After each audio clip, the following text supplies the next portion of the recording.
Hi everybody, this is a 5-color domain control deck that looks to use Herd Migration and Titan of Industry to finish off games while taking advantage of the domain mechanic to get some efficient sweepers and really efficient flash removal.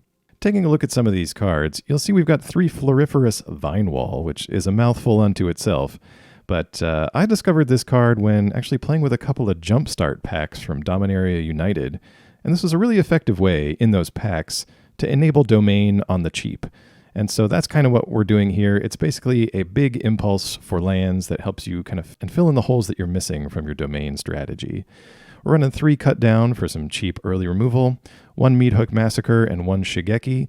Again, Shigeki kind of fits nicely with the domain theme of getting those 5 different land types, and he lets us pluck back some of these one-ofs that we're running here as well. Stuff like Meathook Massacre, classic control component, and then Unleash the Inferno, Archangel of Wrath, and a couple of copies of Cruelty of Gix. So you see we can kind of rebuy some of these smaller includes in our deck depending on the right situation. Now, the original deck list I saw online, I'll try to share that with you in the description below. It's got kind of an interesting sideboard, which kind of makes the main deck make a little bit more sense. The sideboard has things like, I think it's another copy of Meathook Massacre, a few more Archangel of Wrath, might even have another copy of Farewell in it, but it's a lot more like one-ofs to kind of slot into this deck, which is why it looks a little weird for best of one, but I kind of wanted to give it an unadulterated try on the best of one ladder, and then kind of see where that takes us in the future, but thought y'all might like to see that here and just see how well Domain can do. Now, in talking about those Jumpstart packs, I got fortunate enough to get basically 2 domain packs put together, and it felt almost like a viable constructed deck. I was using common cards. There was a card that doubled its power and toughness based on the number of lands you had, and everything just fit really well together. But it's kind of the luck of the draw in that situation, but if you build around it and you pick just the right cards, it's actually not that difficult to pull off. So just take a look at our mana base for a second. You'll notice we got a few Caves of Koilos and a few Yavimaya Coast. We do need just a few things that come into play untapped because there are some crucial turns where we absolutely need a drag to the bottom. We absolutely need Leyline Binding or maybe even a Farewell on time. And so that, you kind of got to save those for the turns that you absolutely need it. Otherwise, we're a little bit slower and we kind of play more the long game in a lot of these triomes. So you see we're running 4 different triomes, and all you need is usually 2 different ones, and you've completed domain. That's it. So that's another thing that makes the Floriferous Vinewall back here pretty valuable in that you're not looking for a specific land all the time. You're looking for one of these triomes to just knock out a chunk of domain at one time. That being said, don't be afraid to use Herd Migration for its search kind of channel ability. You can go looking for any kind of basic land, and we've got all 5 in this deck, as you can see over here. And so that will also help you fill in any holes that you happen to be missing through the luck of the draw. Aside from that, this felt pretty good as a control strategy and led to some pretty interesting games on the ranked standard ladder. I'm going to show you some of these games now, and I'm going to stick with you for some commentary during the games as well. But as always, thank you very much for watching, and I'll talk to you again soon. All right, we are here doing a 5-color domain control game. Plenty of lands, a nice board wipe. Set up pretty nicely for the first couple of turns here. Already at 3 on the domain count, thanks to this Spara's headquarters we got going here. Double Rockfall Vale kind of slows that red-green deck down a little bit. Let's lay the coast and get this Vinewall down. Now, let's see. I think the only thing we're missing is a mountain. So let's get that one going. Well, mountain and a swamp, but there's only so much we can grab here. And that takes care of the rest of it. All right, let's see. We're going to want to bind that as soon as possible.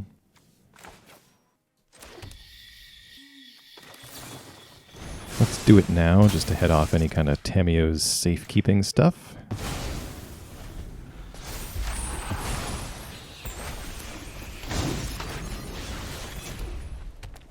We'll look to play one of these triomes and get up to drag to the bottom mana on the following turn. Either one's okay here. This will give us double black for next turn, so let's do that.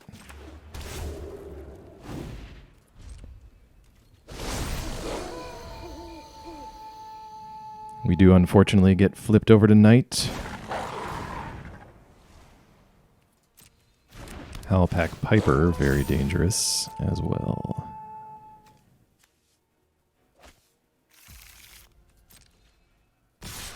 We will block Tovalar just to prevent the card draw here. Take 2, and then we will drag to the bottom on our turn.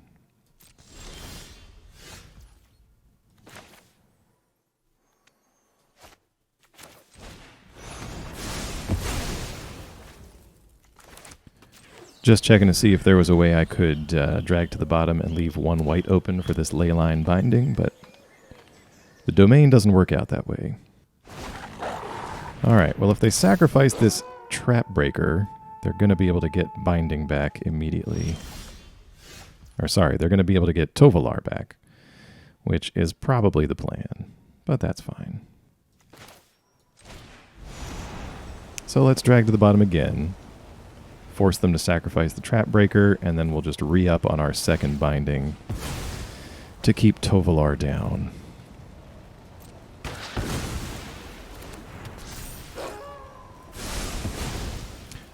Or not. Kind of forgot that there was a drag to the bottom on the stack there, and apparently our opponent did too, so no sweat. We'll play Caves so we can do either Binding or Cut Down this turn. Now just waiting for a way to finish this game off. Since we can cut this down, we will. Save the Binding for something a little more dangerous. All those stops making it pretty clear that we have Binding, but it's alright. Let's make our tokens start finishing some stuff off here.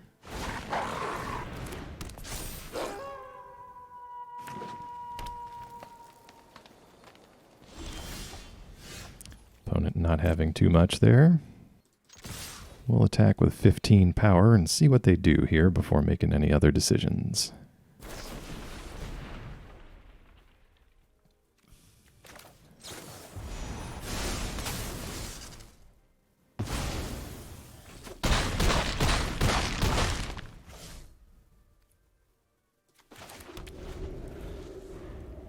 Flashing in that Binding prevents the bite down from happening. 2 chump blockers means that there's 9 unanswered damage, and that wraps it up. Alright, good game. Alright, here for one more with the 5-color control domain build.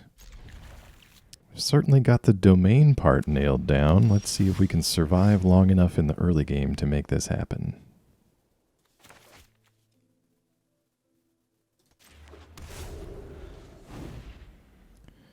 The Raffine's Tower gives us cut down next turn if we're stuck with tap lands.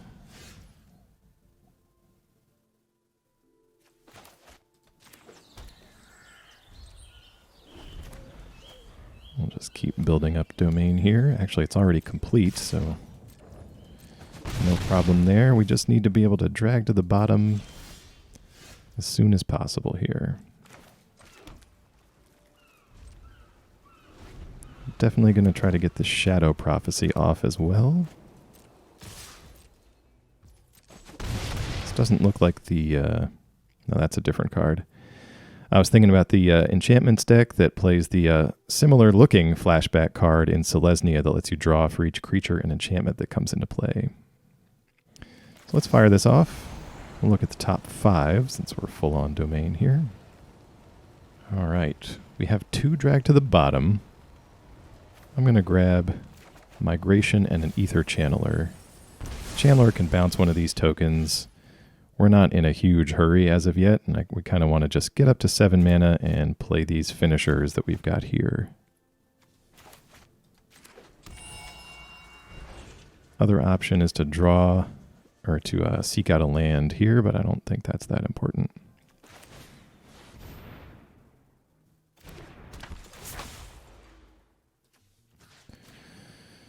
Let's bounce a token into the void. See what kind of removal they've got for this Channeler that they won't be able to spend on the Titan or the Herd Migration, is the logic.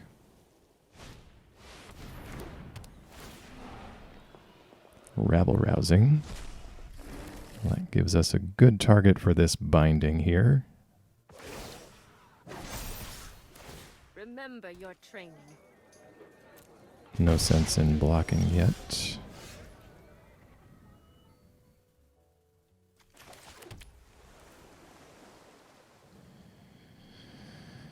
Missing drag to the bottom mana, but not a huge problem right now.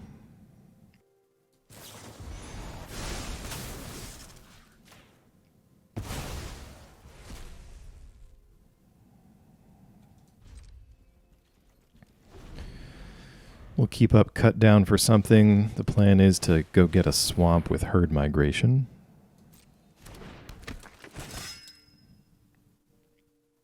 All of the tokens here. We've got the edge in this fight.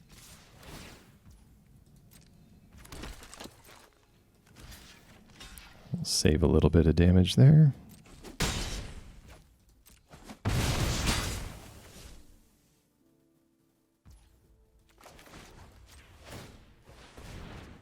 And we will go pick up a basic swamp. Get Adeline down there.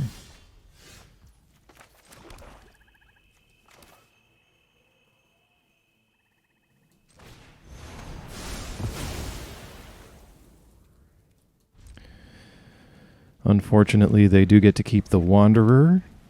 And they do have that flashback spell. Okay. Let's see what they do with the Wanderer here. Would really love for them to try to just make a bunch of creature tokens. So we can drag to the bottom before trying to start hammering away with these herd migrations.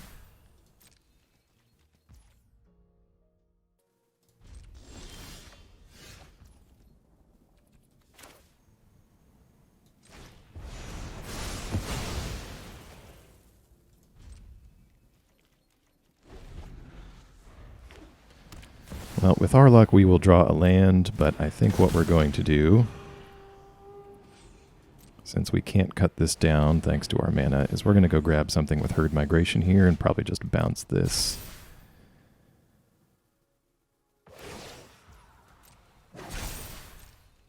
Show them how we greet our enemies.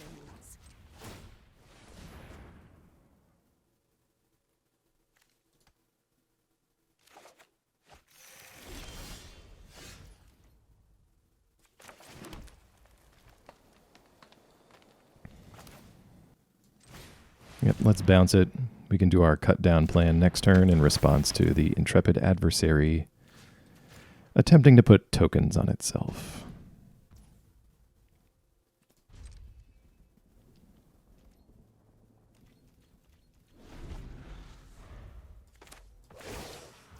Black mana a little tight at the moment, so we gotta choose our battles here. Oh, nothing doing? Alright, well then we'll Shadow Prophecy instead.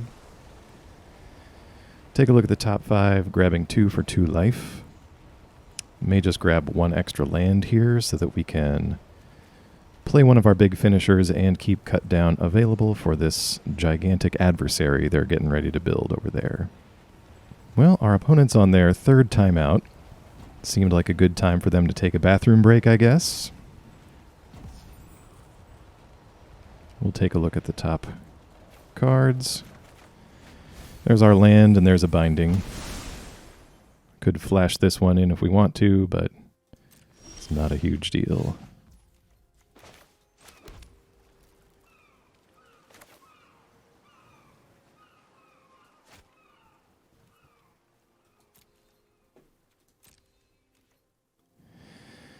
Before we herd migration, we'll attempt to get in at the Wandering Emperor with the Aether Channeler. We had the option to bind it away and get in, but I'd rather try this first. We can save the binding for something much more threatening. Well, that being the final timeout for our opponent. Wish him well, good game. And we will move on to the next one. Just for some final analysis, we did have that one pretty well wrapped up. After getting in with the Aether Channeler, doesn't really matter if they block or not, we can then follow it up with a Herd Migration or a Titan of Industry, and still leave up Leyline Binding or Cut Down to follow up on this adversary they had, or whatever mystery card they were hiding that next turn. Turn after that, we can follow up with whichever 7-cost thing we didn't play, and continue to hammer home the advantage from there. With our 2 instant speed removal spells in hand, plus a Shadow Prophecy backing it up, I think we were in a pretty good spot there. But hey, you never know what happens. Could be a lost connection, could be a little salt. Who knows? On to the next game.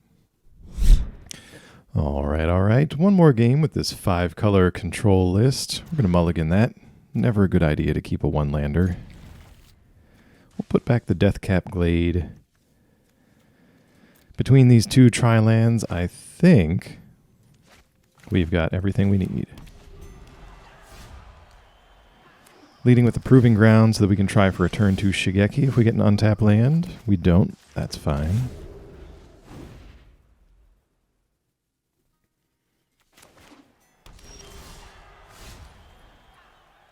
Vinewall will be helpful. We could get down Shigeki as well. We may be up against the same deck here, but... Well, if we are up against ourselves, let's hang on to Shigeki for the channel ability, and let's Vinewall.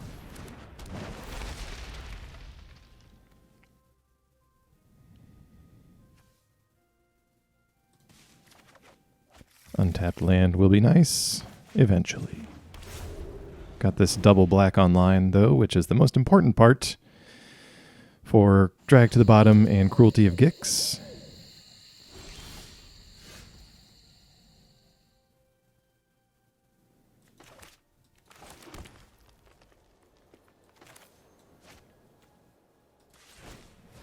No, I was just talking about this channel ability, but would love to be able to Cruelty next turn.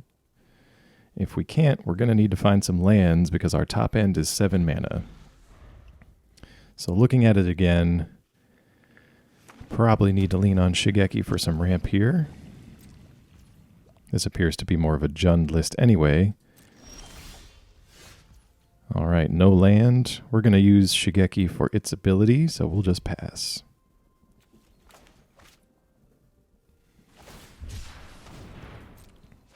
Opponent cycles a Proving Ground.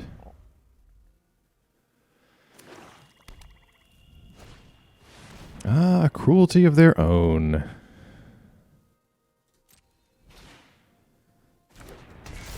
Nothing in their graveyard, so they're going to take a look at our hand and get nothing. But the jig is up. They know what we're up to over here. Now we'll get Shigeki back. Put one of these coasts into play. 1 Titan going to the graveyard. Now, we could Leyline Binding this Cruelty of theirs to prevent them from tutoring for something, but they have 6 cards left. Let's just Cruelty here and see what they're working with, starting with Chapter 1. Double Titan, Tear Asunder, and an unlicensed Hearse as well. No way for them to reanimate just yet. We could exile this Cruelty before they get the chance. Prevent them from getting the value off of the Titan, as it will probably come in. Get rid of our own Cruelty and make a token, make a shield counter. Nice little 2-for-1 there.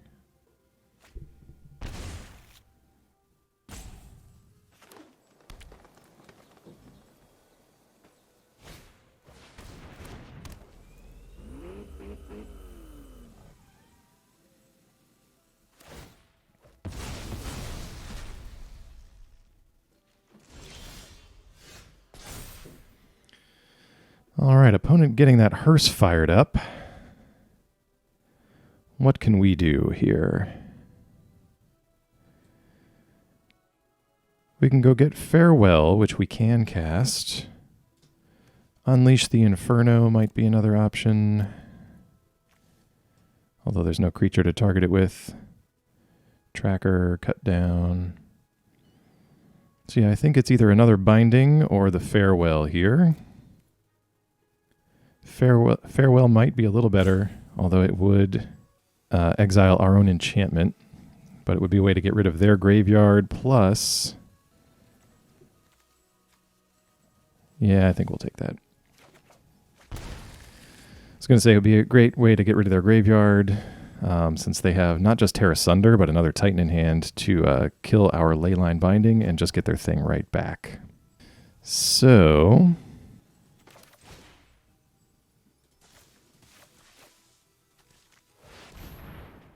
Oh, got a little button happy there. We could have kept our Vinewall, but it's not really game breaking at this point. Adios go the permanents and the graveyards. Opponent is going to be able to Titan this turn.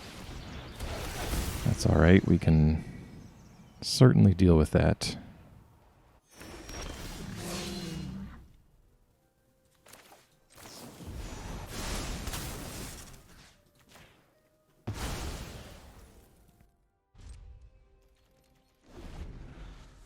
Here's the logic here, kind of a long shot. We're going to exile that Titan. They're going to tear asunder our binding. And probably try to flash that back.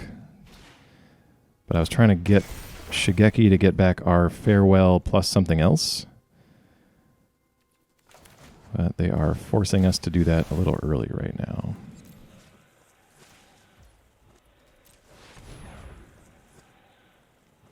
Doing this now because Cruelty is just going to make it go away.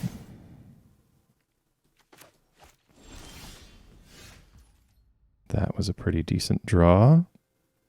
All right, so our opponent can get back this Titan at instant speed. Let's just pass. We're going to be on the hook for a lot of damage if they do that. I'd like to try and do Leyline Binding plus Shadow Prophecy.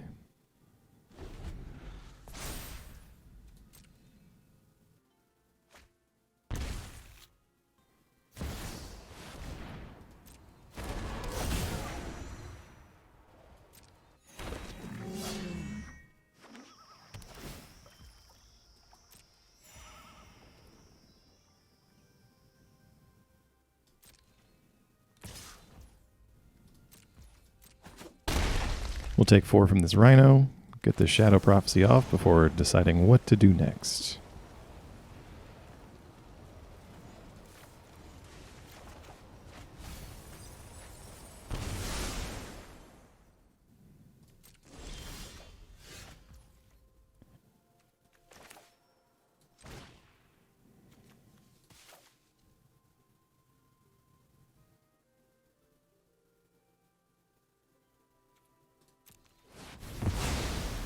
Just farewell on creatures, not much for their cruelty to do here. We'll discard a drag to the bottom because we know it's not as useful against this opponent.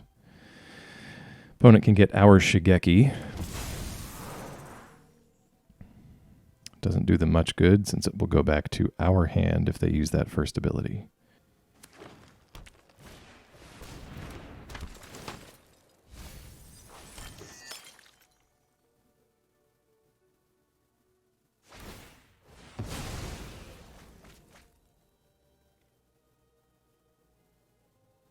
Opponent drawing 2 off that Reliquary thanks to our Shigeki.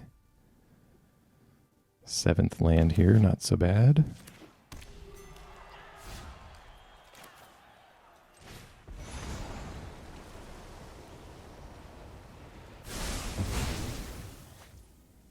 We'll toss out this drag to the bottom and build up towards our herd migration and our own Titans here.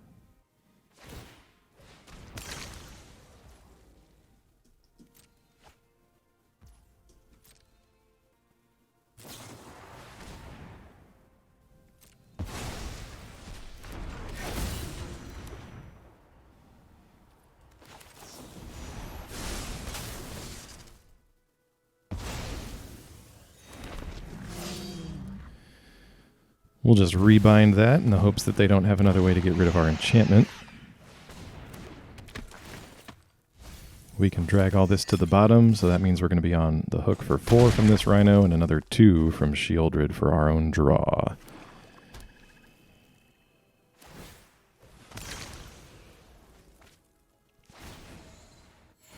Getting rid of Meathook there.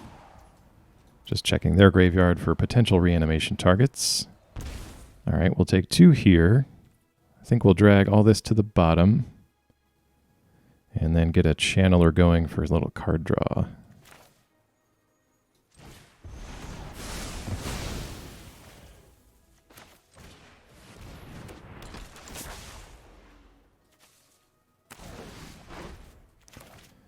Excellent draw there.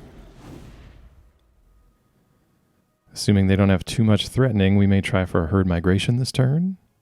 Otherwise, getting our own Meathook online is not bad either. Meathook from the opponent makes sense. Okay, so we've dealt with 3 Titans already, or is that just 2? No, 3 Titans. Don't know why that one is blipping in and out. All right, one more drag to the bottom. Let's see. Is there any way to make multiple tokens in that deck? Well, I think we will herd migration here. Threaten to start turning the corner. And then what we may do is draw again with Channeler and get our own Massacre down for 0.